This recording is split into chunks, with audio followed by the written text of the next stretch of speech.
الشیطان الرجیم بسم اللہ الرحمن الرحیم۔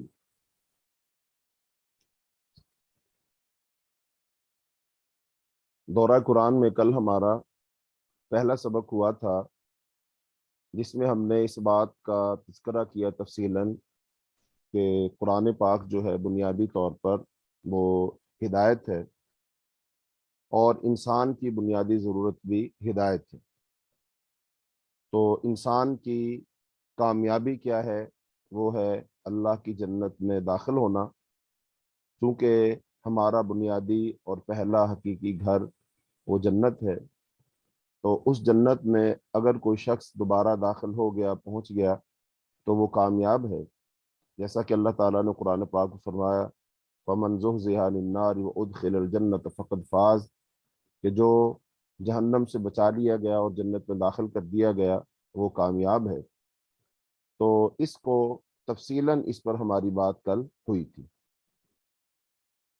تو آج بھی ہم اسی بات کو سمجھیں گے، اور آج کے سبق میں قرآن فہمی کے لحاظ سے بنیادی باتیں جو ہیں وہ انشاءاللہ ہم بیان کریں گے، کہ جن کو سمجھ لینے کے بعد قرآن پاک کو سمجھنا آسان ہو جائے گا، اور اگر ان باتوں کو ٹھیک طریقے سے نہ سمجھا جائے تو ہم قرآن پاک کو پڑھ تو سکتے ہیں لیکن شاید قرآن پاک کو اس طریقے سے سمجھ نہیں سکتے، حالانکہ قرآن پاک کو سمجھنا بہت ضروری ہے۔ انسان اس سے ہدایت تبھی حاصل کرے گا جب قرآن پاک کو سمجھ لے گا۔ تو لہذا آج بھی ہم اپنے سبق کا آغاز کل کی طرح چند ایک بنیادی سوالات سے ہی کریں گے، اور ان سوالات کو کرنے کا مقصد یہ ہے کہ سوال جب کیا جاتا ہے نا، تو اس سے جو سننے والا ہوتا ہے، ایک تو اس کی توجہ ہو جاتی ہے، انسان خود اپنا جائزہ لیتا ہے، غور و فکر کرتا ہے، اور در حقیقت وہ جو سوال ہوتا ہے نا، اس سوال کا جو جواب ہوتا ہے اس میں انسان کے لیے بہت سی بنیادی باتیں سمجھنے کو ہوتی ہیں۔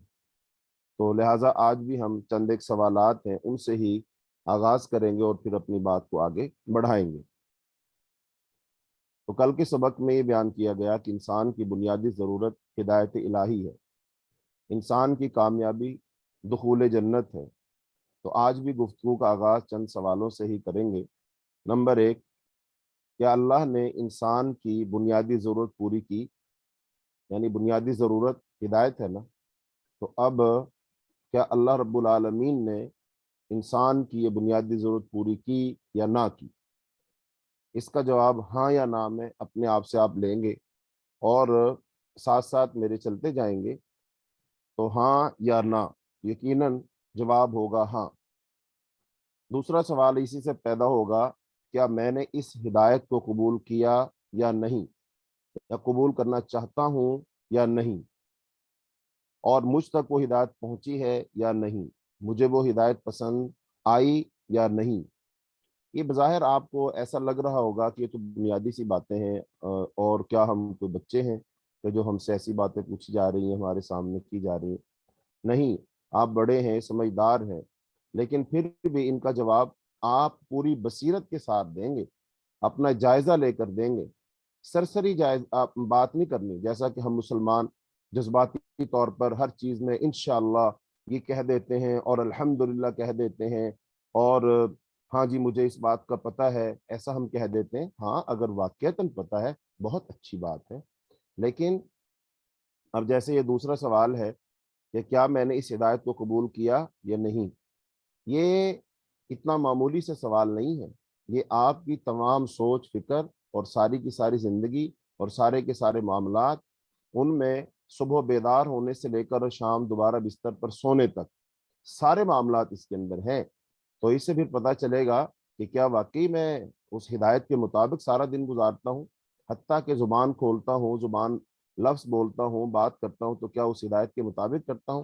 کیا میں دیکھتا سنتا ہوں، سوچتا سمجھتا ہوں، کام کاج کاروبار کرتا ہوں، چلتا پھرتا ہوں، تو کیا میں اس کے مطابق کام کرتا ہوں؟ یہ جائزہ لینا ہے نا۔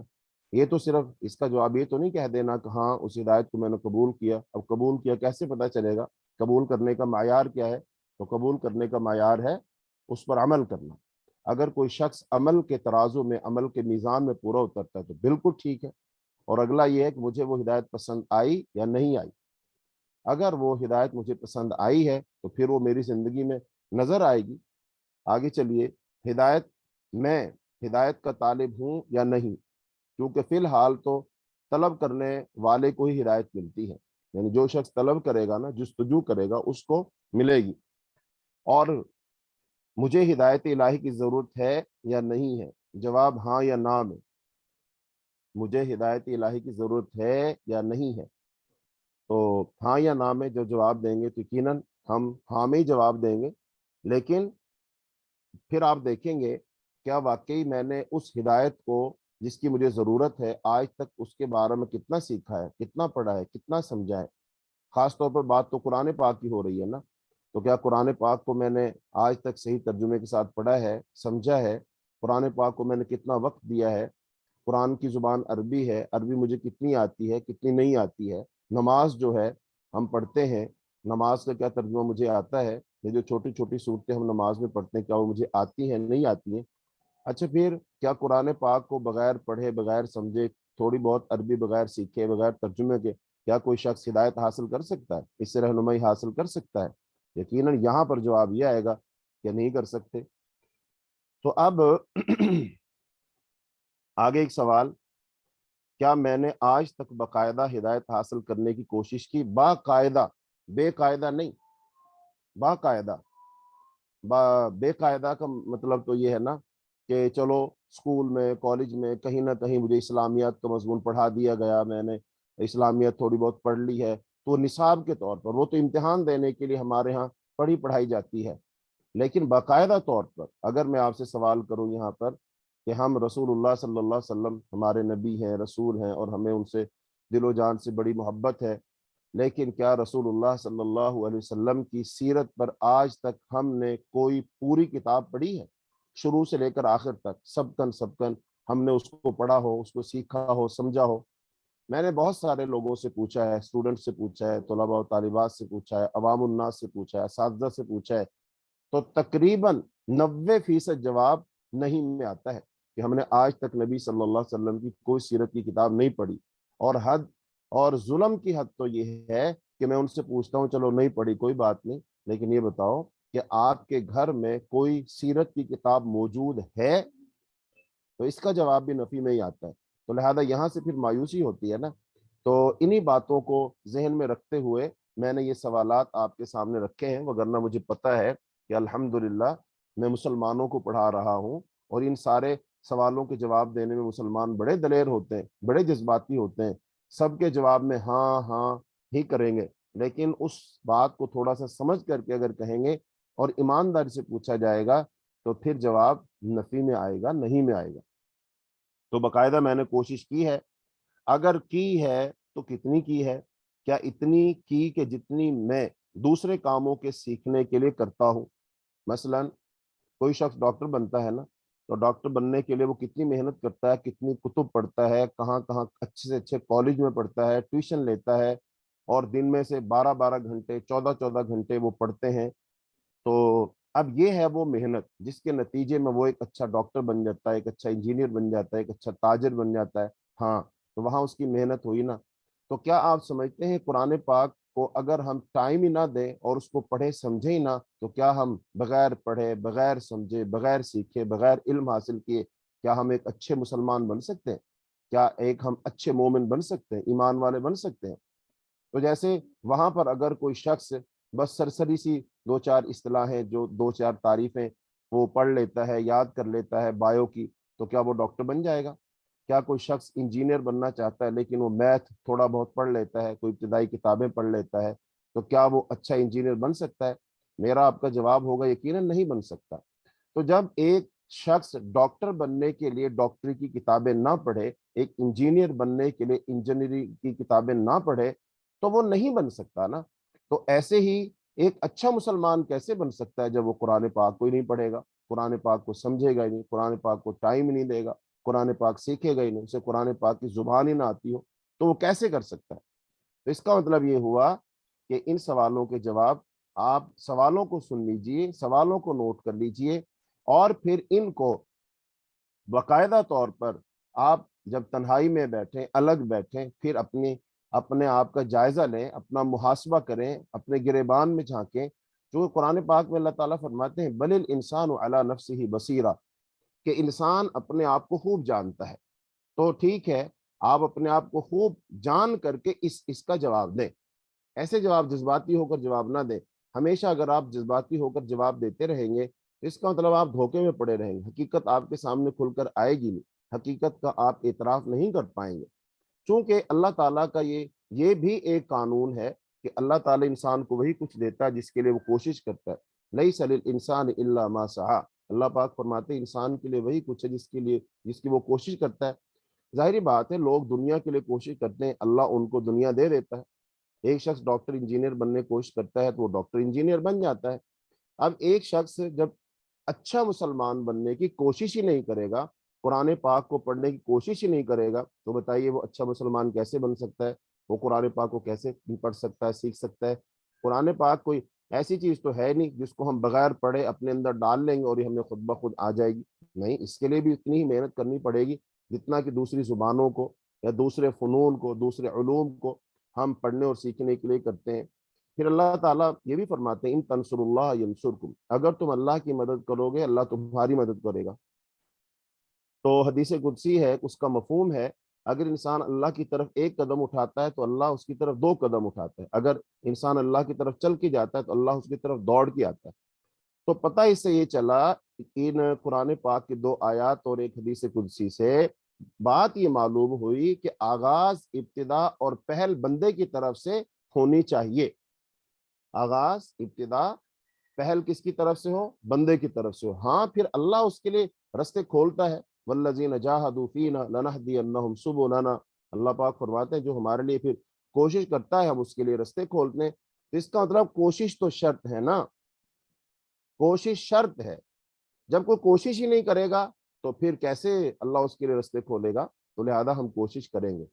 تو لہذا یہ ہم سب کی ایک کوشش ہی ہے کہ ہم سب رمضان میں انشاءاللہ الرحمن قرآن پاک کے مضامین کا خلاصہ وہ بیان کریں گے. آپ سننے کے لیے آئے ہیں، الحمدللہ یہ کوشش ہے ہماری. اللہ تعالیٰ اس کوشش میں برکت عطا فرمائے. اللہ ہمیں مستقل مزاجی عطا فرمائے، باقاعدگی سے پورا رمضان قرآن کے ساتھ اللہ ہمیں جڑا رہنے کی توفیق عطا فرمائے. اور اللہ پھر ہمارا نام ان خوش نصیبوں میں لکھ دے کہ جو لوگ دین کے طالب علم ہیں، قرآن کے پڑھنے والے ہیں، اور اللہ تعالیٰ ہمیں ہماری بنیادی ضرورت جو ہدایت ہے اللہ رب العالمین وہ ہمیں عطا فرما دے. تو یہ بنیادی سی باتیں تھیں. اس کے بعد ہم اس بات پر تھوڑا سا غور کرنا چاہتے ہیں کہ ہم قرآن پڑھتے ہیں لیکن ہمیں قرآن سمجھ نہیں آتا.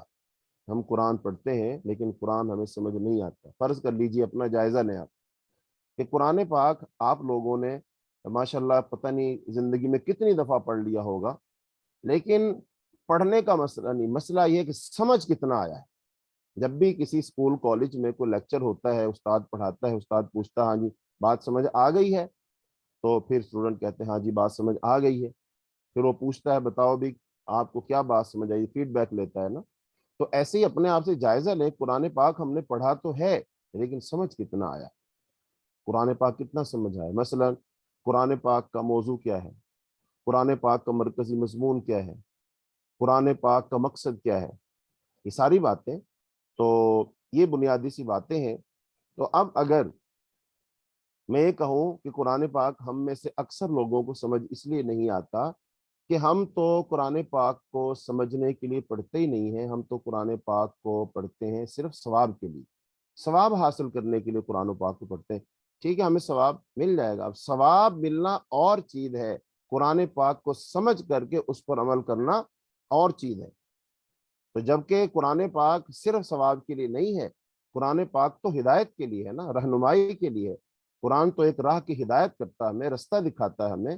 تو لہذا اب اس سے رستہ کون حاصل کرے گا، ہدایت کون حاصل کرے گا؟ صرف اس کو پڑھنے والا کہ اس کو سمجھنے والا؟ قرآن پاک نے بار بار جو ہے وہ غور و فکر کی دعوت دی ہے، تدبر کی، تفکر کی، تعقل کی، تعلمون یعلمون، بار بار قرآن پاک میں اس کا تذکرہ آتا ہے. اس کا مطلب قرآن پاک دنیا کی وہ واحد کتاب ہے جو اپنے پڑھنے والے کو سب سے زیادہ دعوت غور و فکر دیتی ہے. تو اس لیے اب ہم اگر دیکھتے ہیں کہ رسول اللہ صلی اللہ علیہ وسلم جس معاشرے میں تشریف لائے تھے، عرب جو تھا وہ جہالت میں ڈوبا ہوا تھا، وہاں برائیاں موجود تھیں، لڑائیاں تھیں، قتل و غارت گری تھی، وہ ایک دوسرے کے دشمن تھے، جنگ و جدال وہاں پر ہو رہی تھی، جنگل کا قانون چل رہا تھا، ہر طاقتور کمزور کو کھایا جا رہا تھا، جس کی لاٹھی اس کی بھینس، یہ اصول چل رہا تھا نا وہاں پر تو۔ لیکن آپ صلی اللہ علیہ وسلم جو وہاں پر آئے، آپ نے آ کر اس عرب کے ریگزار میں، ریگستان میں آپ نے لوگوں کی اصلاح کی کوشش کی، ان کے ہدایت کے لیے آپ نے کوشش کی، ان کو سمجھایا، اور آپ اس میں کامیاب رہے۔ تو آپ صلی اللہ علیہ وسلم وہاں جو کامیاب رہے، اور آپ نے تاریخ انسانی کا وہ کام کر دکھایا جو اس سے پہلے شاید کوئی نبی اس طریقے سے نہیں کر پایا تھا، نہیں کر سکا تھا۔ تو وہ کام آپ نے کر دکھایا، اور وہ کام کیا تھا؟ وہ کام یہی تھا کہ نبی صلی اللہ علیہ وسلم نے وہاں پر لوگوں کی ہدایت کی، اور ایک ایسا انقلاب برپا کر دیا نبی صلی اللہ علیہ وسلم نے کہ وہ انقلاب نہ صرف پورے عرب میں آیا بلکہ پوری دنیا میں پھیل گیا۔ تو آپ نے وہ جو انقلاب برپا کیا وہ قرآن کی وجہ سے کیا۔ نبی صلی اللہ علیہ وسلم کا سب سے بڑا معجزہ قرآن ہے۔ آپ صلی اللہ علیہ وسلم کا، اللہ تعالیٰ نے ہر نبی کو معجزات عطا فرمائے ہیں، لیکن آپ صلی اللہ علیہ وسلم کا سب سے بڑا معجزہ وہ کیا ہے؟ وہ قرآن پاک ہے۔ تو رسول اللہ صلی اللہ علیہ وسلم نے قرآن مجید اور اس کی عملی تفسیر، یعنی اپنی سیرت مقدسہ اور کردار و اخلاق، کہ آپ صلی اللہ علیہ وسلم کا کان خلقہ القرآن، آپ کا اخلاق قرآن ہی ہے، تو لہذا قرآن کے ذریعے سے جو ذہنی، فکری، اعتقادی، روحانی، اخلاقی، نفسیاتی، معاشرتی، اجتماعی اور سیاسی انقلاب برپا فرمایا، پوری انسانی تاریخ میں اس کی نظیر نہ پہلے ملتی ہے نہ آپ کے بعد۔ تو یہ قرآن کا ایک معجزہ ہے، یہ قرآن پاک کا کیا ہے؟ ایک معجزہ ہے۔ تو اس انقلاب کے زیر اثر جو افراد اور جماعتیں وجود میں آئیں، ان میں سے ہر جلیل القدر صحابی، خصوصاً عشرہ مبشرہ جو صحابہ کرام ہیں میں سے ہر ایک انفرادی طور پر بجائے خود علوم دین کا مستقل سرچشمہ ہے۔ تو انسانی تاریخ میں کسی وقت، کسی جگہ اور کسی گروہ میں اتنے قلیل عرصے میں اس قدر وسیع انقلاب کا مشاہدہ تاریخ انسانی نے اس سے پہلے نہیں دیکھا۔ اس میں اعجاز کا پہلو یہ ہے کہ یہ ہمہ گیر انقلاب ان تمام وسائل و ذرائع کے بغیر رونما ہوا جن سے دنیا آشنا ہے۔ تو قرآن مجید نے اعجاز کے اس پہلو کی طرف بھی اشارہ فرمایا ہے اور بتایا ہے کہ وہ لوگ جو ایک دوسرے کے خون کے پیاسے تھے، ان میں بے مثل قلب مودت اور محبت اور وحدت و یگانگت پیدا کی۔ تو یہ کیسے ہوا سب کچھ؟ یہ قرآن پاک کی وجہ سے ہوا۔ تو قرآن پاک کو آپ صلی اللہ علیہ وسلم، قرآن پاک ایک کتاب ہے اور آپ صلی اللہ علیہ وسلم اس قرآن کے پڑھانے والے، یعنی آپ یوں کہہ لیجئے کہ قرآن ایک کتاب ہے اور اس کا استاد کون ہے؟ اس کا استاد حضرت محمد صلی اللہ علیہ وسلم ہے، اور پھر صحابہ کرام آپ کے شاگرد تھے، اور درسگاہ تھی وہ تھی پہلی درسگاہ تھی وہ تھی مکہ مکرمہ میں دار ارقم، اور پھر مدینہ منورہ میں مسجد نبوی۔ اور آپ صلی اللہ علیہ وسلم نے صحابہ کو فقط ایک کتاب پڑھائی، اور ایسی پڑھائی کہ کسی اور کتاب کی پھر حاجت اور ضرورت نہ رہی۔ اس ایک کتاب کی تعلیم نے انہیں عشرہ مبشرہ بنا دیا، رضی اللہ عنہ بنا دیا، مومنین، صدیقین، صالحین اور شہداء بنا دیا۔ تو وہ ایک کتاب پڑھائی گئی تھی۔ آج دنیا میں دیکھیں گے آپ، اصلاح معاشرہ کے نام پر بہت ساری کتب پڑھائی جا رہی ہیں۔ اب تو عمرانیات پڑھائی جا رہی ہے، سوشیالوجی پڑھائی جا رہی ہے، سوکس پڑھائی جا رہی ہے۔ اچھا، یہ سارے علوم پڑھائے جا رہے، اور پھر اس کے باوجود بھی انسان کو وہ سکون میسر نہیں آ رہا جو کہ آنا چاہیے۔ انسانیت پھر بھی ظلم کا شکار ہے، پھر بھی دنیا میں ظلم ہو رہا ہے، بددیانتی ہے، خیانت ہے، قتل و غارت گری ہے، لوٹ مار ہے، حقوق و فرائض ادا نہیں ہو رہے۔ تو اس کا مطلب ان ساری کتابوں کی بجائے اگر ہم بھی رسول اللہ صلی اللہ علیہ وسلم کی سیرت اور سنت پہ چلتے ہوئے اس ایک کتاب کی ہی تعلیم دیں، اس ایک کتاب کو اچھے سے پڑھا پائیں کہ جو کہ اللہ کے رسول صلی اللہ علیہ وسلم نے پڑھائی، اور پھر آپ کے پڑھانے سے وہ اونٹوں کے، بکریوں کے چرواہے، وہ عرب کی قوم جو ریگستان میں رہتی تھی، جن کے پاس نہ کوئی باقاعدہ تہذیب تھی، نہ تمدن تھا، نہ کوئی قانون تھا، نہ کوئی معاشرت تھی، نہ کوئی فوج تھی، نہ کوئی باقاعدہ کوئی حکومت تھی، لیکن ایسے لوگ بھیڑوں بکریوں کے چرواہے وہ لوگوں کے امام بن گئے، وہ قائد بن گئے، وہ رہنما بن گئے، وہ دوسروں کی اصلاح کرنے والے بن گئے، وہ دنیا میں جہاں گئے انہوں نے اپنا رنگ چھوڑا، وہاں پر لوگوں کو متاثر کیا انہوں نے۔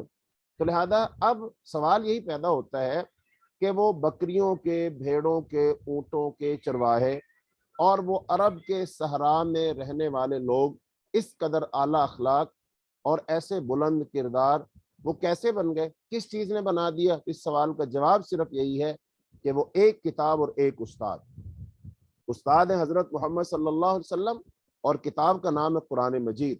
تو آپ صلی اللہ علیہ وسلم نے پوری جاں فشانی سے قرآن پاک صحابہ کرام کو پڑھائی، اور یہ ابراہیم علیہ السلام کی دعا تھی، اللہ تعالیٰ سے انہوں نے دعا کی، ربنا وابعث فیہم رسولا منہم یتلو علیہم آیاتہ ویزکیہم ویعلمہم الکتاب والحکمہ، کہ اللہ ان میں ایک اپنا رسول مبعوث فرما جو ان کا تزکیہ کرے اور انہیں کتاب و حکمت کی تعلیم دے۔ تو نبی صلی اللہ علیہ وسلم نے ارشاد فرمایا تھا انما بعثت معلما، مجھے تو اللہ تعالیٰ نے معلم بنا کر بھیجا ہے۔ تو آپ معلم تھے، استاد تھے، ٹیچر تھے، لیکن آپ نے لوگوں کو پھر تعلیم دی۔ تعلیم کے لیے نصاب کیا تھا؟ کتاب کون سی تھی؟ وہ قرآن پاک۔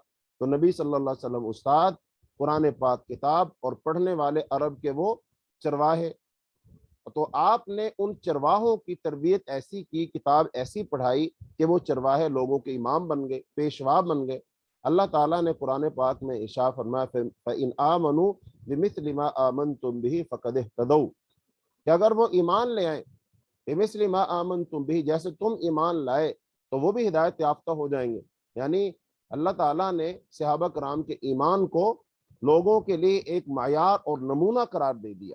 تو لہذا صحابہ کرام رضی اللہ عنہم اجمعین، ان کے اندر یہ اعلیٰ صفات اور اعلیٰ اخلاق اور بلند کردار اگر پیدا ہوا تو وہ قرآن کی وجہ سے پیدا ہوا۔ تو آج بھی معاشرے کو ایک اچھے انسان کی ضرورت ہے، آج بھی معاشرے کو ایک اچھے انسان کی ضرورت ہے جس میں انسانیت ہو، جو انسانیت کا خیر خواہ ہو۔ وہ ایک اچھا باپ ہو، ایک اچھا بھائی ہو، ایک اچھا بیٹا ہو، ایک اچھا شوہر ہو، ایک اچھا پڑوسی ہو، ایک اچھا ڈاکٹر ہو، ایک اچھا انجینئر ہو، ایک اچھا حکمران ہو، ایک اچھا سپہ سالار ہو، ایک اچھا جج اور قاضی ہو۔ الغرض وہ انسان دنیا میں سے کسی بھی منصب پر فائز ہو، وہ اچھا ہو۔ تو ایسا اچھا انسان وہ کیسے بنے گا؟ کون بنائے گا؟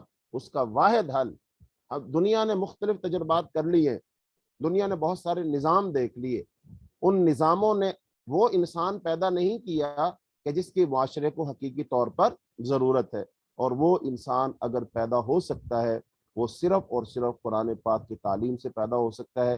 یہ کوئی جذباتی بات نہیں ہے، بلکہ تاریخ اس بات کی شاہد ہے۔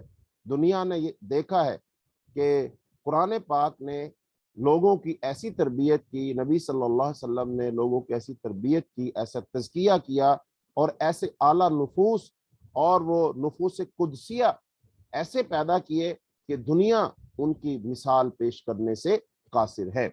لہذا قرآن پاک کو پڑھنا سمجھنا بہت ضروری ہے۔ اچھا، قرآن پاک کو ہم کب پڑھیں گے؟ ایسے کہ جب ہم اس بات پر یقین کر لیں گے کہ قرآن پاک میں واقعی ہدایت موجود ہے، قرآن پاک ہماری ہدایت کا سرچشمہ ہے، ہدایت کا ذریعہ ہے، اور قرآن پاک ہماری کامیابی کا ضامن ہے۔ قرآن پاک کو پڑھ کر کے ہم اپنے مسائل کو حل کر سکتے ہیں۔ پہلے یقین ہو جائے نا، یعنی قرآن پاک پر ہم پہلے ایمان لے آئیں، قرآن پاک کو ہم تسلیم کر لیں، قرآن پاک کو ہم امام مان لیں، ہم قرآن پاک کے بارے میں ذہن بنا لیں کہ اس کے اندر ہماری ہدایت ہے، رہنمائی ہے، اور ہمارے تمام مسائل کا حل اس کے اندر موجود ہے۔ یہ تبیانا لکل شیء ہے۔ جب ہم اس کو مان لیں گے نا، ہاں پھر ہم اس کی طرف رجوع بھی کریں، ہم اس کی طرف دھیان بھی کریں گے، ہم واقعی اس کو اس لیے پڑھیں گے۔ یہاں پر میں آپ کو ایک مثال دینا چاہوں گا کہ جب انسان کسی کتاب کے بارے میں یہ سمجھ لیتا ہے نا، یہ کتاب بہت اچھی ہے، میرے لیے مفید ہے، نفع بخش ہے، اس کو پڑھنے سے فائدہ ہوگا، اس کو پڑھنے سے اخلاق کردار اچھا ہو جائے گا، دنیا سمجھ آ جائے گی، معاشرہ سمجھ آ جائے گا، اس کتاب کو انسان پھر پڑھتا ہے۔ مثلا ایک مصنف ہیں اسٹیفن آر کووے، ان کی کتاب ہے 7 habits of highly effective people, پر اثر لوگوں کی 7 عادات۔ یہ کتاب انگریزی میں ہے۔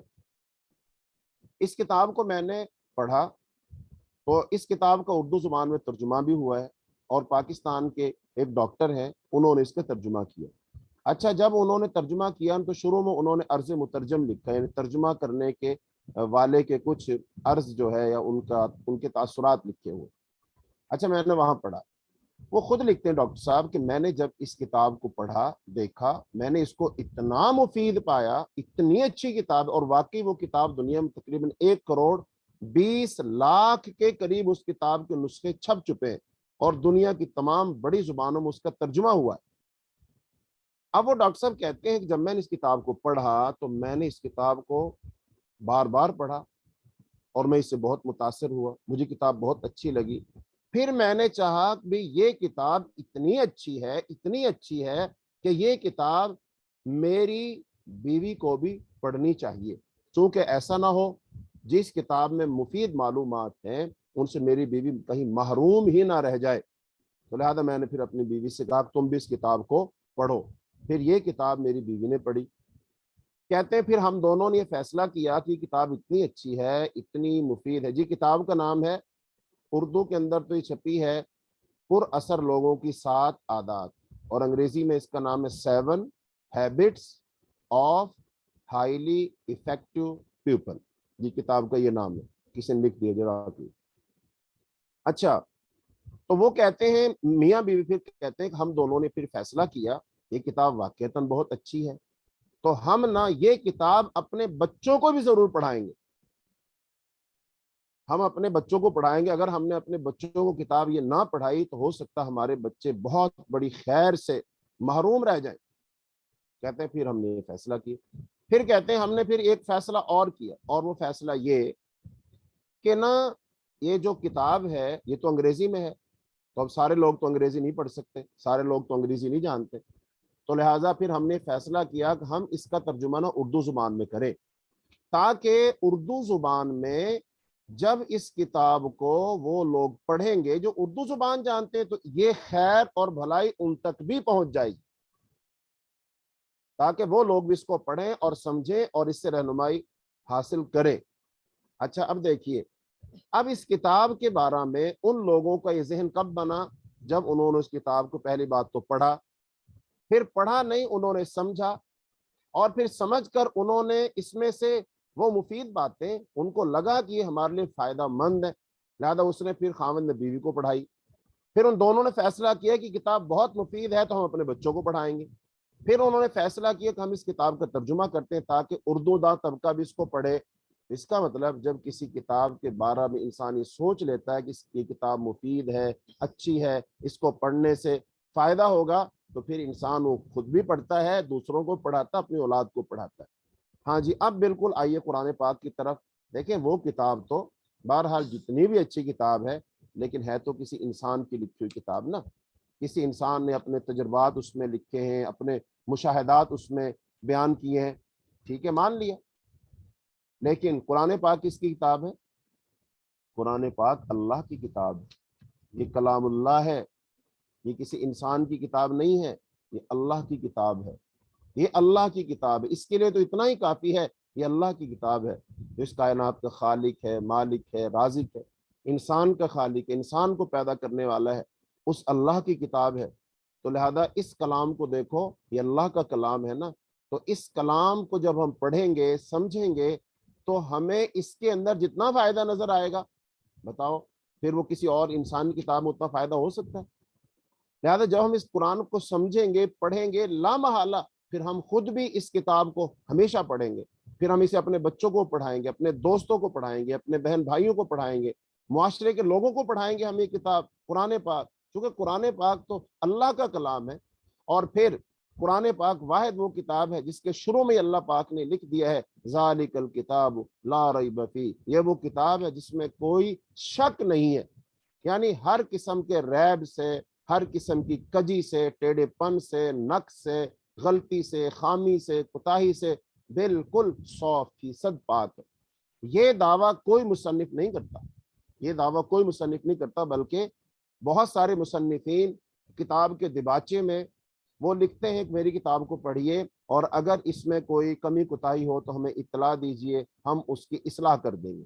لیکن قرآن پاک کے شروع میں کیا لکھا؟ یہ وہ واحد کتاب ہے جس کے اندر کسی قسم کا کوئی شک شبہ ہے ہی نہیں. تو جو کتاب ہر قسم کے شک شبے سے پاک ہے، اور پھر اس میں کیا ہے، ہدی للمتقین، متقین کے لیے اس میں ہدایت اور رہنمائی ہے. تو لہذا اس کتاب کے بارے میں تو ہمیں مطلب اس کتاب کو تو حرز جاں بنا لینا چاہیے، اس کتاب پر تو جان چھڑکنی چاہیے، اس کو تو ہمیں ہر دم پڑھنا چاہیے، سیکھنا چاہیے. تو لہذا قرآن پاک کو کم از کم میں بڑی جو ہے نا آپ لوگوں کو سمجھانے کے لیے گزارش کر رہا ہوں کہ انسانوں کی لکھی ہوئی کتابوں کو جتنی اہمیت دیتے ہیں، کم از کم اتنی اہمیت تو قرآن پاک کو دو. اس کو پڑھو، سمجھو، توجہ دو، وقت دو، ٹائم دو، اس کی زبان کو سمجھو، اس کے مرکزی مضمون کو سمجھو، اس کے مدعا کو سمجھو، اس کے مقصد کو سمجھو. تو قرآن پاک انشاءاللہ جب ہم اس قرآن پاک کو اس لگن کے ساتھ پڑھیں گے نا، تو قرآن پاک نہ صرف ہمیں بدلے گا، ہمارے مسائل حل کرے گا، ہمیں رستہ دکھائے گا، ہمارے معاشروں کو پرامن بنا دے گا، ہمارے افراد کی کردار سازی کر دے گا، اچھے انسان اور اچھے افراد بنا دے گا ہمیں. تو اس کا مطلب یہ ہوا کہ قرآن پاک کو پھر ہمیں پڑھنا ہے. یہاں پر ایک فرق سمجھ لیجیے، یہاں ایک فرق کو سمجھ لیجیے، اللہ تعالیٰ آپ کو نفع دے گا. ان باتوں کو، بنیادی سی باتیں ان کو سمجھیے. قرآن کو کتاب ماننا اور قرآن کو اللہ کا کلام ماننا، اللہ کی کتاب ماننا، اس میں بڑا فرق ہے. سوال دوبارہ دہراتا ہوں. قرآن کو کتاب ماننا، اچھی کتاب ماننا، اعلیٰ کتاب ماننا ایک اور بات ہے، اور قرآن پاک کو اللہ کا کلام ماننا یہ اور بات. ہم اس قرآن کو صرف ایک کتاب مانتے کہ اللہ کا کلام مانتے. اچھا، اب اگر بات کی جائے کہ قرآن پاک کو بطور کتاب تو دنیا میں بے شمار لوگ مانتے. یہ بات کر رہا ہوں میں غیر مسلموں کی، مسلمان تو مانتے ہی مانتے ہیں، لیکن جو غیر مسلم لوگ ہیں، مستشرقین ہیں، یورپین ہیں، کرسچن ہیں، یہودی ہیں، ہندو ہیں، سکھ ہیں، اور اس کے علاوہ جو اللہ کو بھی نہیں مانتے، ملحدین ہیں، قرآن پاک کو وہ بھی ایک اچھی اعلیٰ پائے کی شاندار کتاب مانتے، اور وہ قرآن پاک سے بہت متاثر ہوتے. قرآن پاک جو معلومات دیتا ہے زمین کے بارے میں، آسمان کے بارے میں، سمندروں کے بارے میں، اور پھر انسان کے بارے میں، انسان کی تخلیق کے بارے میں، انسان ماں کے پیٹ میں کیسے بنتا ہے، کیسے اس کا آغاز ہوتا ہے، کیسے اس کی ابتدا ہوتی ہے، ان ساری چیزوں کی جب قرآن پاک ان کو معلومات دیتا ہے تو وہ قرآن کے سحر میں جکڑے جاتے ہیں. وہ لوگ غیر مسلم ہونے کے باوجود وہ یہ بات تسلیم کیے بغیر نہیں رہ سکتے کہ قرآن پاک ایک عظیم کتاب ہے. وہی مانتے قرآن پاک عظیم کتاب ہے. اچھا، اگر بات کی جائے کہ قرآن کو بطور کتاب کے ماننے والے تو دنیا میں وہ تو بہت سارے لوگ ہیں، ان میں عربی بھی ہیں، عجمی بھی ہیں، سائنسدان بھی ہیں، ماہر فلکیات اور ارضیات بھی ہیں، سمندری علوم کے ماہرین بھی ہیں، تاریخ دان بھی ہیں، اور دیگر ماہر جو ہیں ماہرین ماننے والے ہیں. اور ان سب کو ان کے اپنے اپنے علوم کے لحاظ سے بہت سی قیمتی معلومات قرآن سے ملتی ہیں. شاعروں کو، ادیبوں کو، خطیبوں کو اس میں سے کلام ملتا ہے، الفاظ و معنی، اسلوب اور بیان ملتا ہے، الفاظ کا چناؤ ملتا ہے، ردیف کافی ملتے ہیں، سب کچھ ملا، کیونکہ قرآن فصاحت و بلاغت اور عربی ادب اور ایجاز و اختصار کا شاہکار ہے. اور اس سب کے باوجود انہوں نے قرآن کو اللہ کا کلام نہیں مانا، جبکہ ایک مسلمان اسے کیا مانتا ہے؟ اللہ کا کلام مانتا ہے. اب اگر یہاں پر میں آپ کو غیر مسلموں کے کچھ اقوال سنا دوں تاکہ آپ لوگوں کو یہ بات یقینی طور پر سمجھ آ جائے کہ جو مستشرقین ہیں، غیر مسلم لوگ ہیں، جب انہوں نے قرآن پاک کو پڑھا ہے تو وہ قرآن پاک سے متاثر ہوئے بغیر نہیں رہ سکے، اور پھر انہوں نے اپنی آراء کا اظہار کیا قرآن کے بارے میں کہ جب ہم نے قرآن پاک کو پڑھا تو ہم نے قرآن پاک کو کیا پایا.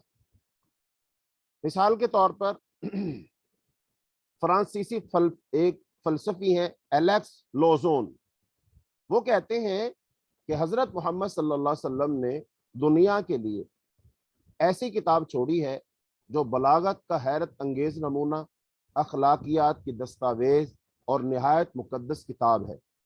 جدید علمی انکشافات میں سے کوئی مسئلہ اور انکشاف ایسا نہیں جو اسلامی بنیادوں اور عقائد کے متضاد ہو. اس اعتبار سے قرآن کی تعلیمات اور طبعی اور سائنسی قوانین کے درمیان مکمل یکسانیت اور ہم آہنگی موجود ہے۔ یہ فرانس کا ایک فلسفی کہتا ہے۔ تو اس نے قرآن پاک کو پڑھا، سمجھا اور پھر اس نے رائے دی۔ کوئی شخص بغیر پڑھے ہوئے اتنی جامع اور اتنی گہرائی والی باتوں پر مشتمل رائے نہیں دے سکتا۔ ایسا تجزیہ وہی شخص کر سکتا ہے جس نے قرآن پاک کو معلوم نہیں کتنی دفعہ پڑھا ہے۔ اور ایسی ایک اور لوئی سیڈیو، وہ کہتے ہیں کہ قابل ذکر اہم بات یہ بھی ہے کہ بر اعظم ایشیا میں بر صغیر ہند تک اور بر اعظم افریقہ میں سوڈان تک مختلف زبانیں بولنے والی قوم کے مابین قرآن کریم ایک ایسی کتاب ہے جسے سب سمجھتے ہیں، اور اسی قرآن نے ان متضاد اور مختلف طبیعتوں والی قوموں کو زبان اور جذبات و احساسات کے رابطے کے ذریعے سے آپس میں جوڑ دیا ہے۔ اب قرآن پاک کس قدر طاقتور ہے، یہ اپنے پڑھنے والوں کو کیسا جذبہ عطا کرتا ہے، کیسی سوچ اور فکر ادا کرتا ہے، اس کے بارے میں چند ایک لوگوں کے اقوال وہ بھی سن لیجئے۔ ایک عیسائی عرب محقق نصری سلہب وہ نبی صلی اللہ علیہ وسلم کا ذکر کرتے کہتا ہے کہ آپ پڑھ سکتے تھے نہ لکھ سکتے تھے، ناگہاں یہ ناخواندہ شخصیت انسانیت کو ایک اثر آفری کتاب کی طرف دعوت دینے لگی، جس کے ساتھ ہی ابتدا سے گھٹنوں کے بل چلنے والی انسانیت بلوغت کو پہنچ گئی۔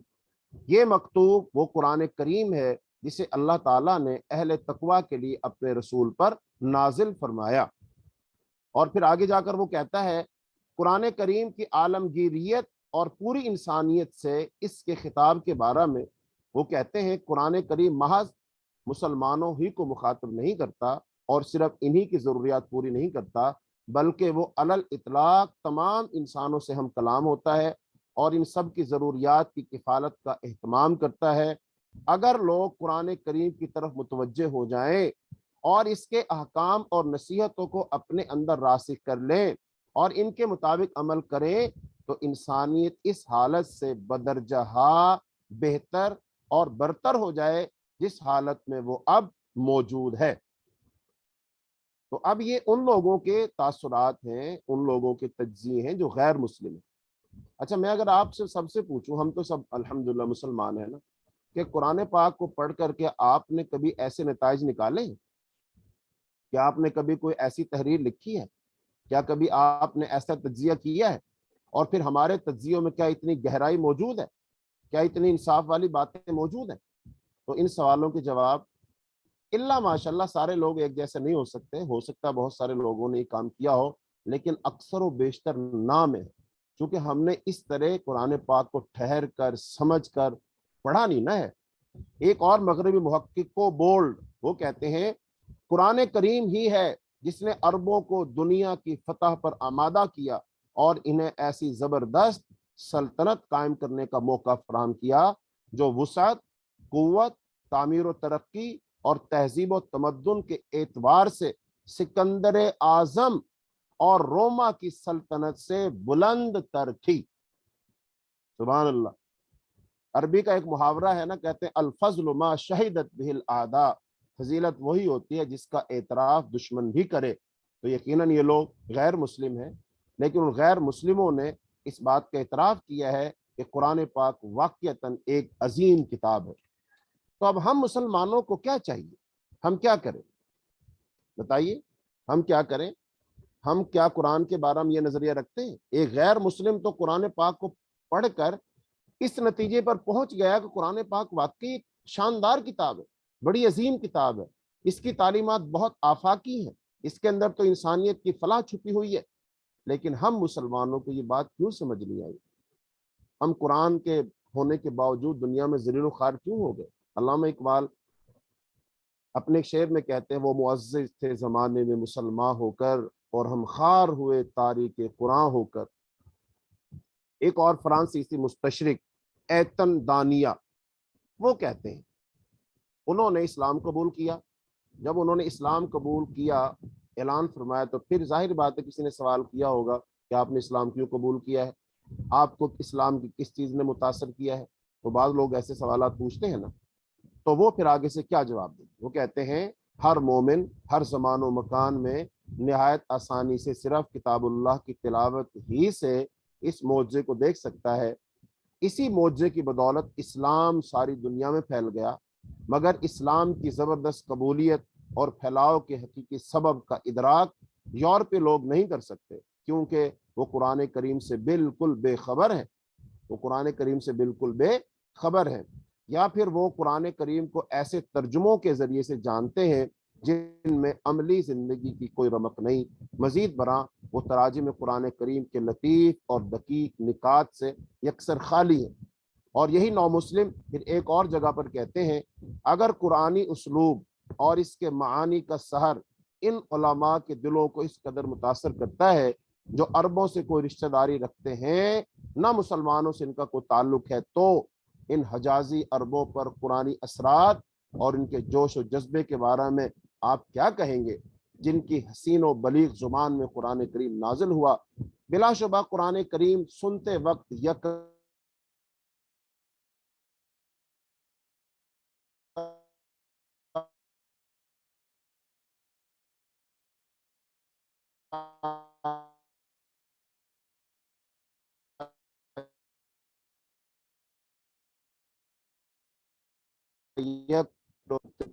ایک اور ڈاکٹر احمد نسیم سوسا۔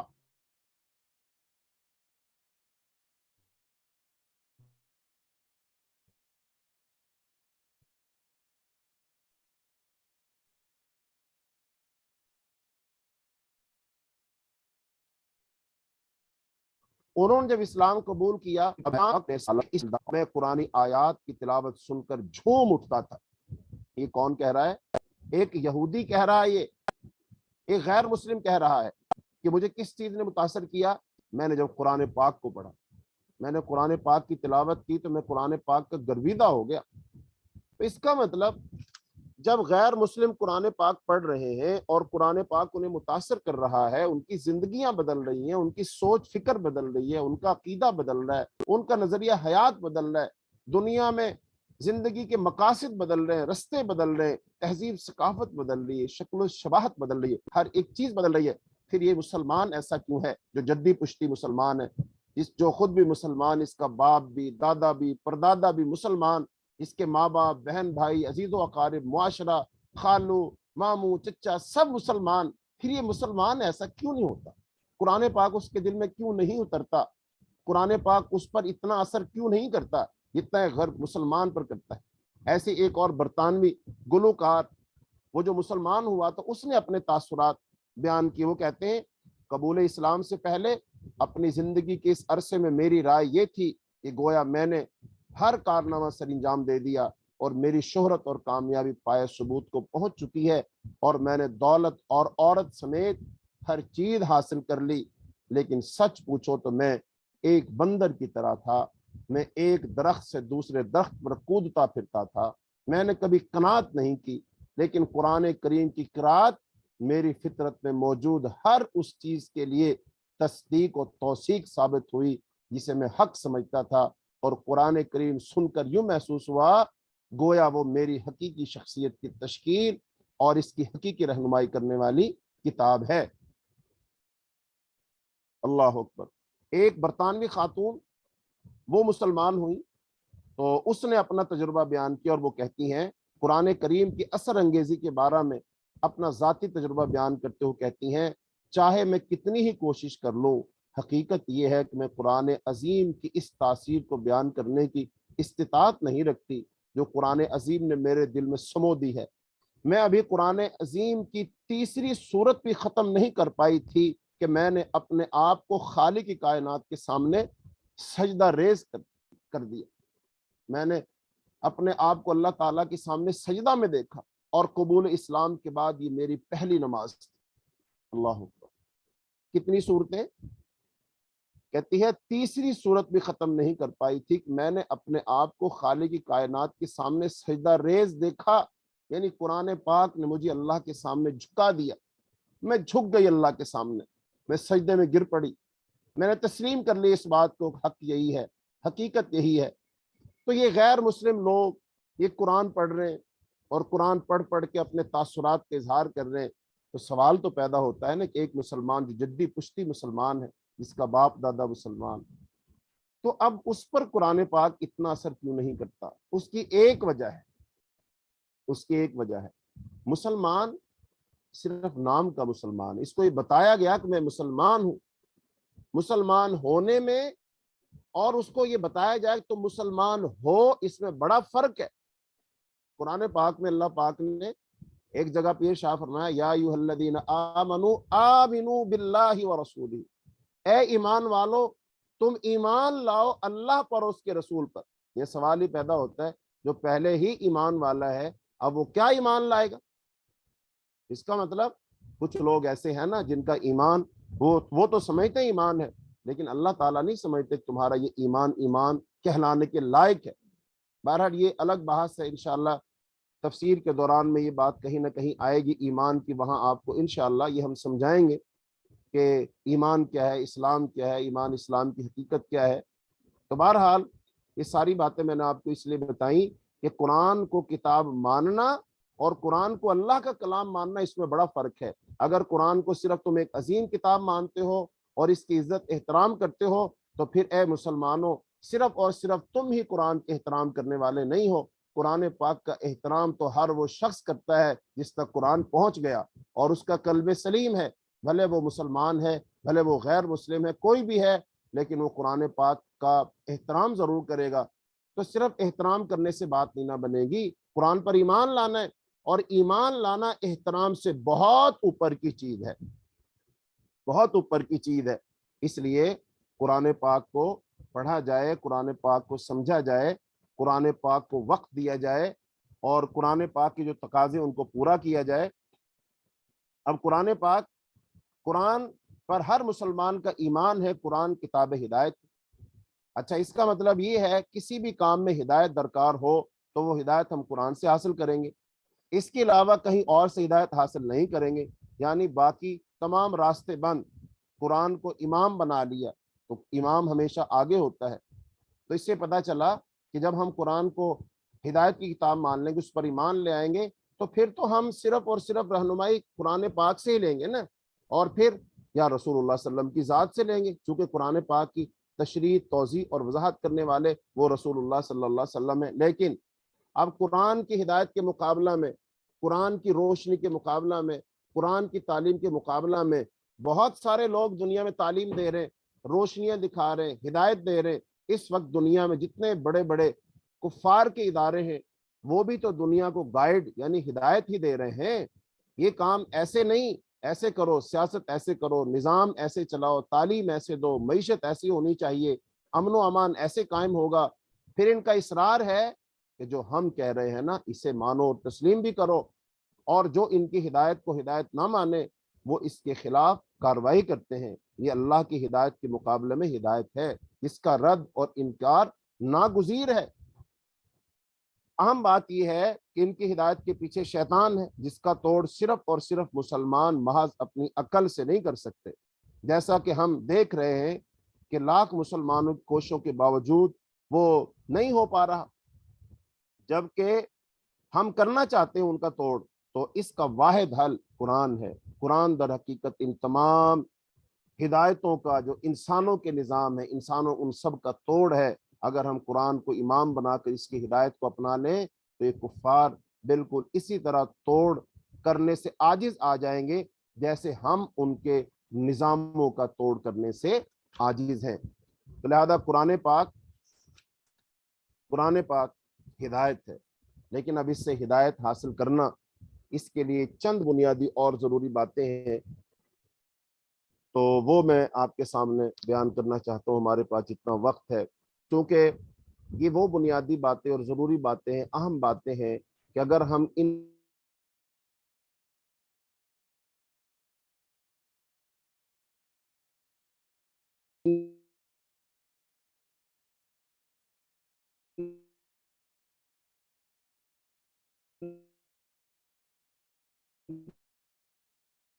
کو سمجھ پائیں، آپ کو پاک دراصل اس کے اندر حکمت اور دانائی کے موتی ہیں، وہ ہم نے حاصل کرنے۔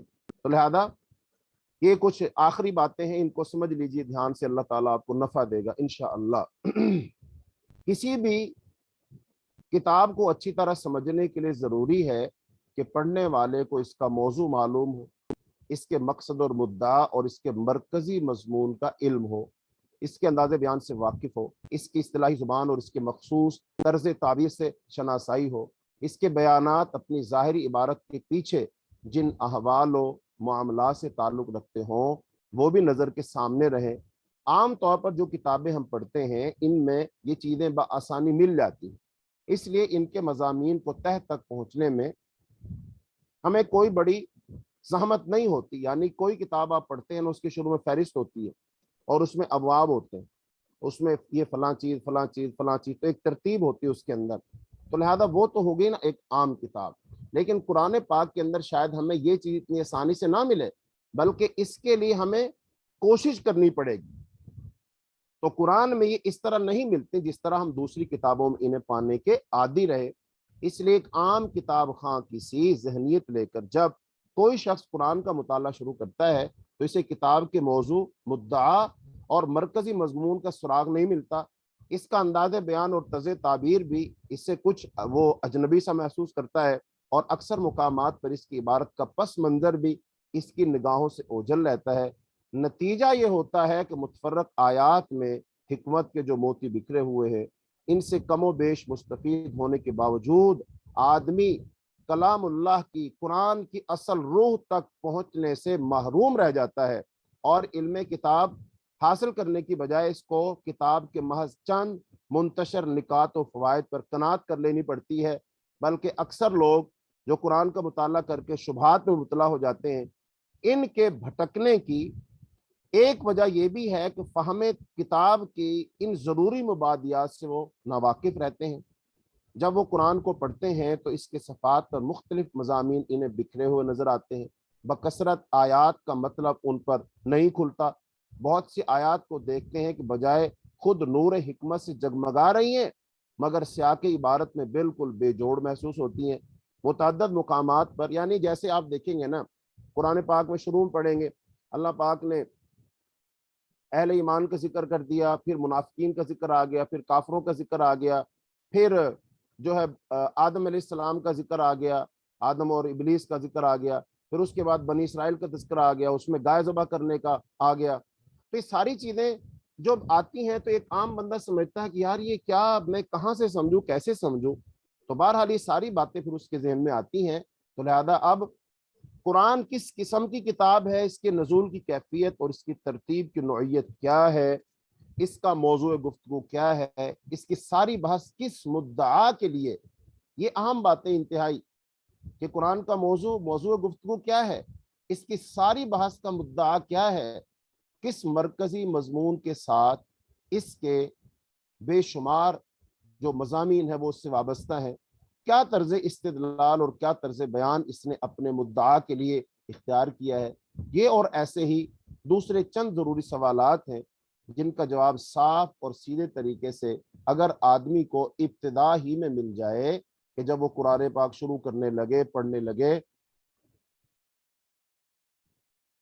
تو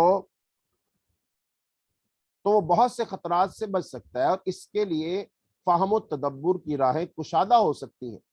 لہذا اس سلسلے میں سب سے پہلے قرآن کے پڑھنے والے کو ان سے واقف ہونا چاہیے، وہ خواہ اس پر ایمان لائے یا نہ لائے۔ یعنی غیر مسلم لوگ بھی اگر قرآن کو پڑھیں تو وہ بھی ان چیزوں کو پہلے سمجھیں، اور ایک مسلمان کو تو بالاولیٰ سمجھنی ہی چاہیے۔ تو لہذا وہ چند ضروری باتیں وہ یہ ہیں۔ نمبر 1، یہ 6 پوائنٹ ہیں، تو ان 6 پوائنٹ کو سمجھا جائے۔ نمبر 1، اللہ تعالیٰ نے جو ساری کائنات کا خالق اور مالک اور فرما روا ہے، اپنی بے پایا مملکت کے اس حصے میں جسے زمین کہتے ہیں انسان کو پیدا کیا، اسے جاننے اور سوچنے اور سمجھنے کی قوتیں دی، بھلائی اور برائی کی تمیز دی، انتخاب اور ارادے کی آزادی عطا کی، تصرف کے اختیارات بخشے، اور فی الجملہ ایک طرح کی خود اختیاری دے کر اسے زمین میں اپنا خلیفہ بنا دیا۔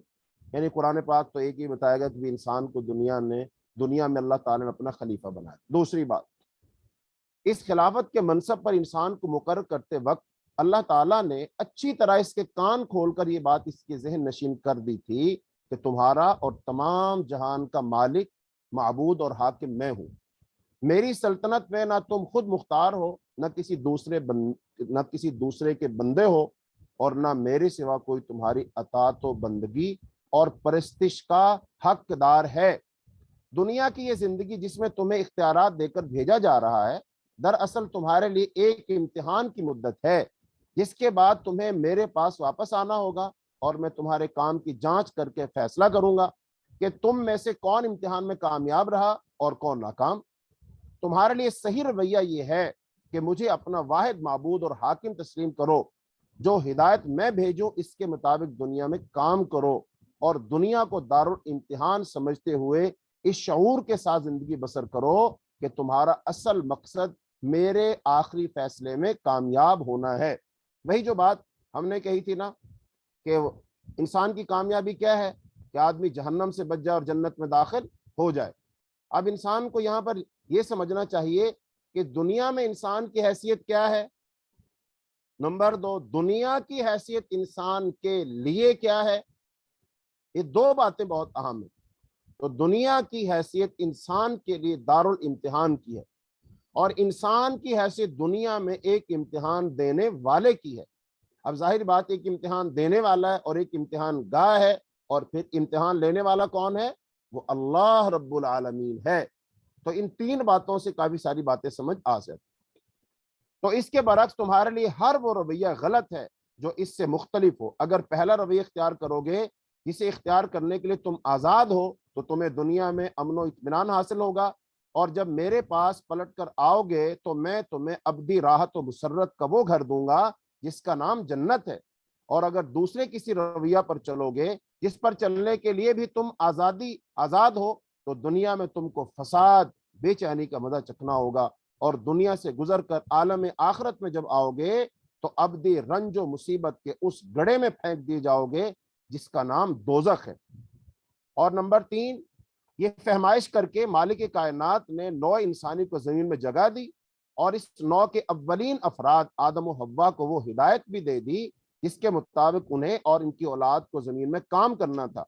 یہ اولین انسان جہالت اور تاریکی کی حالت میں پیدا نہیں ہوئے تھے، بلکہ خدا نے زمین پر ان کی زندگی کا آغاز پوری روشنی میں کیا تھا۔ وہ حقیقت سے واقف تھے، انہیں ان کا قانون حیات بتا دیا گیا تھا۔ ان کا طریق زندگی خدا کی اطاعت یعنی اسلام تھا، اور وہ اپنی اولاد کو یہی سکھا کر گئے۔ وہ مطیع خدا مسلم بن کر دنیا میں رہیں، لیکن بعد کی صدیوں میں رفتہ رفتہ انسان اس صحیح طریقے زندگی دین سے منحرف ہو کر مختلف قسم کی غلط رویوں کی طرف چل پڑے۔ انہوں نے غفلت سے اس کو گم بھی کیا اور شرارت سے اس کو مسخ بھی کر ڈالا۔ انہوں نے خدا کے ساتھ زمین و آسمان کی مختلف انسانی اور غیر انسانی، خیالی اور مادی ہستیوں کو خدائی میں شریک ٹھہرا لیا۔ انہوں نے خدا کے دیے ہوئے علم حقیقت میں طرح طرح کے اوہام اور نظریوں اور فلسفوں کی آمیزش کر کے بے شمار مذاہب پیدا کر لیے۔ انہوں نے خدا کے مقرر کیے ہوئے عادلانہ اصول اخلاق و تمدن کو چھوڑ کر یا بگاڑ کو اپنی خواہشات نفس اور اپنے تعصبات کے مطابق ایسے قوانین زندگی گھڑ لیے جن سے خدا کی زمین ظلم سے بھر گئی۔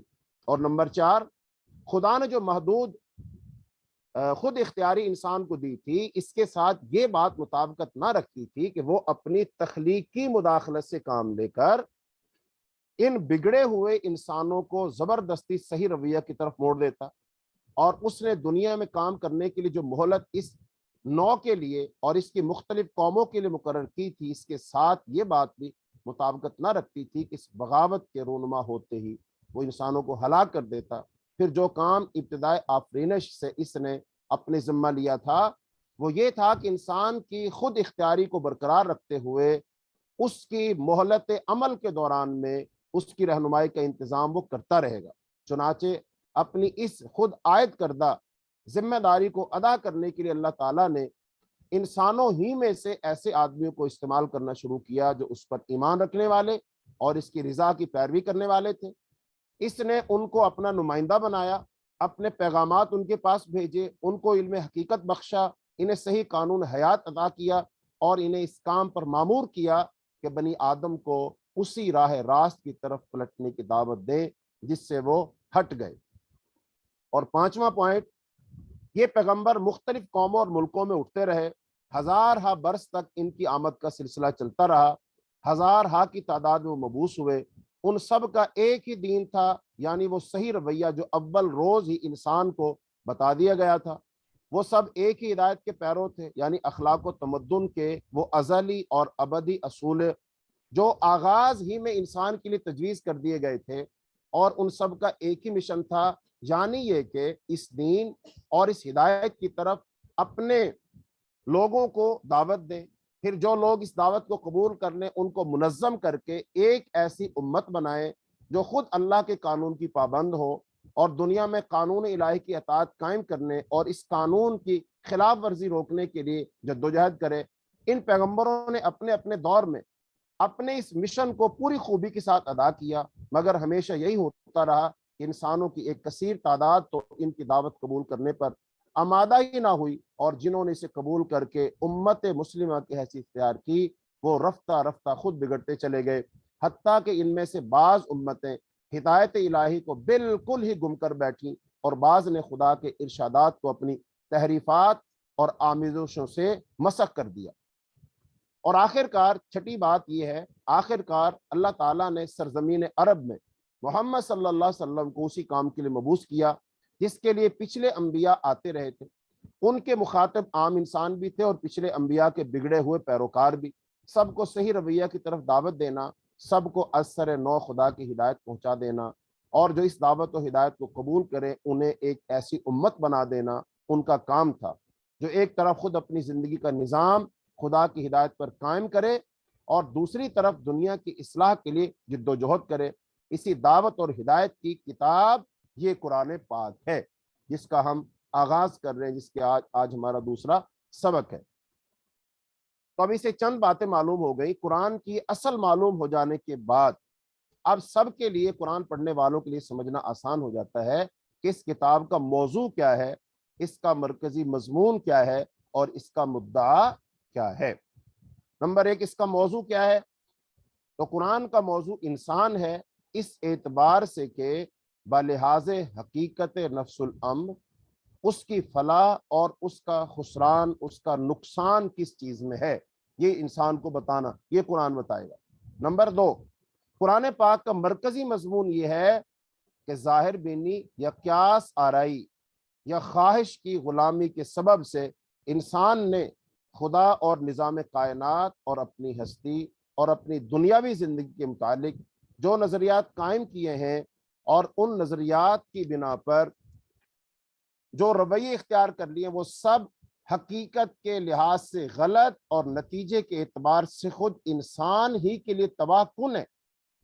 یہ قرآن کا مرکزی مضمون ہے۔ حقیقت یہ ہے، حقیقت وہ ہے جو انسان کو خلیفہ بناتے وقت اللہ تعالیٰ نے خود بتا دی تھی، اور اس حقیقت کے لحاظ سے انسان کے لیے وہی رویہ درست اور خوش انجام ہے جو پیچھے بیان کر دیا گیا۔ اب قرآن کا مدعا کیا ہے؟ قرآن کا مدعا انسان کو اس صحیح رویہ کی طرف دعوت دینا اور اللہ کی اس ہدایت کو واضح طور پر پیش کرنا ہے جسے انسان اپنی غفلت سے گم اور اپنی شرارت سے مسخ کر چکا ہے۔ ان تین بنیادی امور کو ذہن میں رکھ کر کوئی شخص قرآن کو دیکھے تو اسے صاف صاف نظر آئے گا کہ یہ کتاب کہیں اپنے موضوع اور اپنے مدعا اور اپنے مرکزی مضمون سے بال برابر بھی دائیں بائیں نہیں ہوتی۔ اول سے لے کر آخر تک اس کے مختلف نو مضامین اس کے مرکزی مضمون کے ساتھ اس طرح جڑے ہوئے ہیں جیسے ایک ہار کے چھوٹے بڑے رنگ برنگ موتی ایک مربوط دھاگے کے ساتھ وہ منسلک اور جڑے ہوتے ہیں۔ وہ زمین و آسمان کی ساخت پر، انسان کی تخلیق پر، آثار کائنات کے مشاہدات اور گزری ہوئی قوموں کے واقعات پر گفتگو کرتا ہے، مختلف قوموں کے عقائد اور اخلاق اور اعمال پر تنقید کرتا ہے، اور ما بعد طبعی امور و مسائل کی تشریح کرتا ہے، اور بہت سی دوسری چیزوں کا ذکر بھی کرتا ہے، مگر اس لیے نہیں کہ اسے قرآن پاک کو طبعیات کی، فزکس کی یا تاریخ یا فلسفے یا کسی اور فن کی تعلیم دینی ہے، بلکہ اس لیے کہ اسے حقیقت نفس الامر کے متعلق انسان کی غلط فہمیاں دور کرنی ہے، اصل حقیقت لوگوں کے ذہن نشین کرنی ہے، خلاف حقیقت رویہ کی غلطی اور بد انجامی واضح کرنی ہے اور اس رویہ کی طرف دعوت دینی ہے جو مطابق حقیقت اور خوش انجام ہے۔ یہی وجہ ہے کہ وہ ہر چیز کا ذکر صرف اس حد تک اور اس انداز میں کرتا ہے۔ قرآن پاک ہر چیز کا ذکر صرف اس حد تک اور اس انداز میں کرتا ہے جو اس کے مدعا کے لیے ضروری ہے۔ ہمیشہ ان چیزوں کا ذکر بقدر ضرورت کرنے کے بعد غیر متعلق تفصیلات کو چھوڑ کر اپنے مقصد اور مرکزی مضمون کی طرف پھر رجوع کرتا ہے، اور اس کا سارا بیان انتہائی یکسانی کے ساتھ دعوت کے محور پر گھومتا رہتا ہے۔ تو یہ ہے قرآن پاک کے جو تین اہم باتیں ہیں کہ قرآن پاک کا مدعا کیا ہے، قرآن پاک کا مضمون کیا ہے، مرکزی مضمون، اور قرآن پاک کا موضوع کیا ہے۔ تو دراصل اس کی نوعیت یہ ہے کہ اللہ تعالیٰ نے عرب کے شہر مکہ میں اپنے ایک بندے کو پیغمبری کی خدمت کے لیے منتخب کیا اور اسے حکم دیا کہ اپنے شہر اور اپنے قبیلہ قریش سے دعوت کی ابتدا کرے۔ یہ کام شروع کرنے کے لیے آغاز میں جن ہدایات کی ضرورت تھی صرف وہی دی گئیں، اور زیادہ تر وہ تین مضمونوں پر مشتمل تھیں۔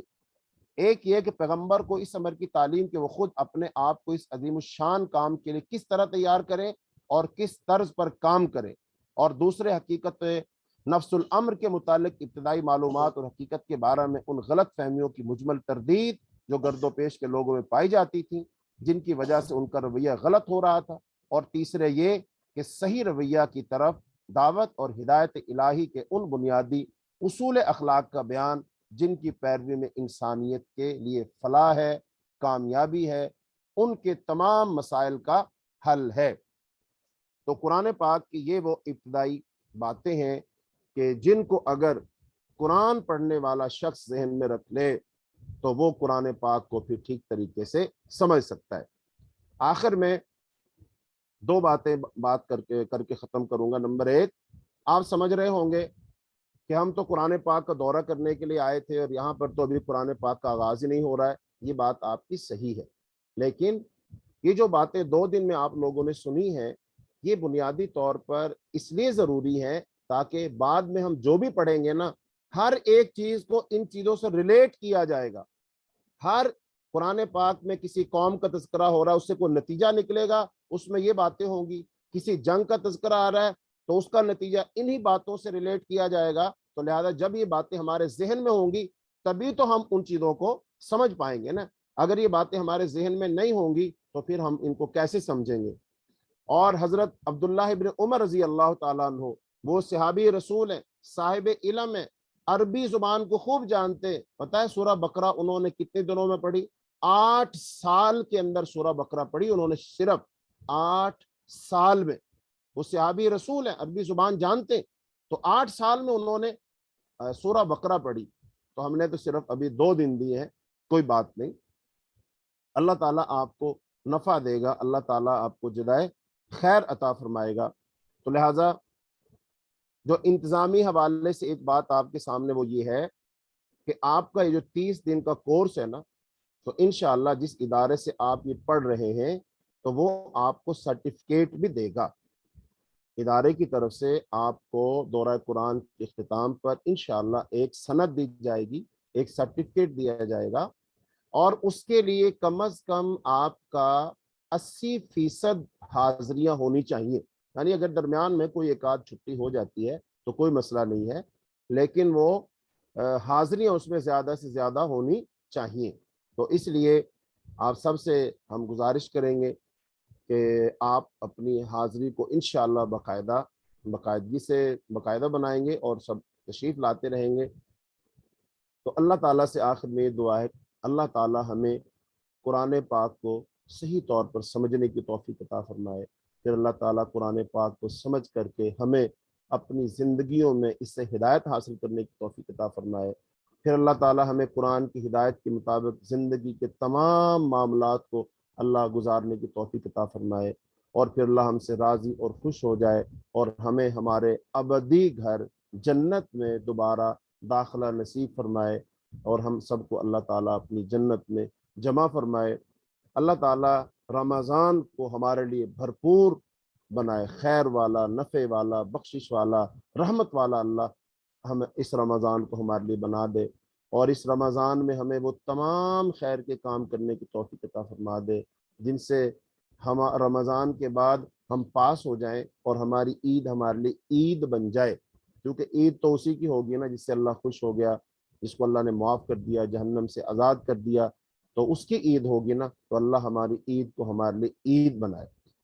اور ایک بات یہ ہے کہ نا شیطان بڑا دشمن ہے ہمارا، ظالم ہے، وہ نا بہت سارے وسوسے خیالات دل میں ڈالے گا کہ دیکھو کوئی بات نہیں، چلو آج میں قرآن پڑھ لیتی ہوں، ویسے ہی بعد میں سن لوں گی، اور بعد میں ریکارڈ ہو کے جو آ جائے گا وہاں سے سن لیں گے، چلو تھوڑی سستی ہو جاتی ہے، تو ایسی باتیں نا شیطان دماغ میں ڈالے گا، لیکن آپ لوگوں نے اپنے دماغ میں شیطان کو جگہ نہیں دینی، کسی وسوسے کا شکار آپ لوگوں نے نہیں ہونا ہے۔ ایسی اگر کوئی بات بھی آ جائے تو اس کو آپ نے دل سے جھٹک دینا ہے، چونکہ رسول اللہ صلی اللہ علیہ وسلم کی ایک حدیث ہے، عائشہ رضی اللہ تعالیٰ فرماتی ہیں کہ آپ صلی اللہ علیہ وسلم فرمایا، اللہ تعالیٰ کو وہ عمل پسند ہے جو عمل بھلے تھوڑا ہو لیکن باقاعدگی کے ساتھ کیا جائے، اللہ کو وہ عمل پسند ہے۔